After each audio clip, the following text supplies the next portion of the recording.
কোথায় কি পাওয়া যায়, কিভাবে কেনাকাটা করতে হয়, কিংবা সেই লোকেশনে কিভাবে যাওয়া যাবে। এতদিন সে পথ দেখালেও এখন থেকে বাংলাদেশেও গ্রাহক লেনদেনের মাধ্যম হচ্ছে গুগল নিজেই।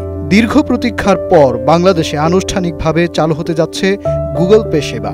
আগামী 1 মাসের মধ্যে দেশে এ সেবা মিলবে বলে জানিয়েছেন অন্তর্বর্তীকালীন সরকারের উপদেষ্টা আসিফ মাহমুদ সজীব ভূঁইয়া।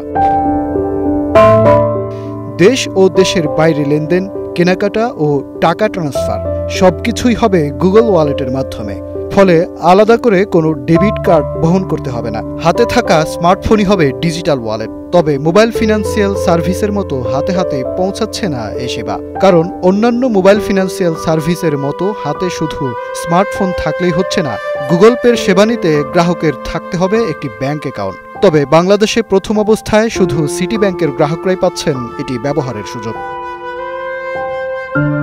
সাধারণত ডিজিটাল লেনদেন ও তথ্য আদান প্রদান স্পর্শকাতর হলেও জানা গেছে বাংলাদেশে এই ওয়ালেট ব্যবহারকারীর কোনো তথ্যই সংগ্রহ করবে না গুগল। তাই অ্যাপ চালুর জন্য বাংলাদেশ ব্যাংকের অনুমোদনের প্রয়োজন নেই। ব্যবহারকারীরা শুধু নিজেদের ব্যাংক কার্ড অ্যাপে যুক্ত করবেন, আর সব লেনদেন তাদের নিজ নিজ ব্যাংক অ্যাকাউন্টের মাধ্যমে সম্পন্ন হবে। গুগল পে শুধু টাকা ট্রান্সফারের দায়িত্ব পালন করবে। অর্থাৎ কোনো গ্রাহক যখন কেনাকাটা করে গুগল পে অ্যাপের মাধ্যমে বিক্রেতাকে পণ্য বা সেবার মূল্য পরিশোধ করবে, তখন গ্রাহকের অ্যাকাউন্ট থেকে বিক্রেতার অ্যাকাউন্টে টাকা ট্রান্সফার হয়ে যাবে।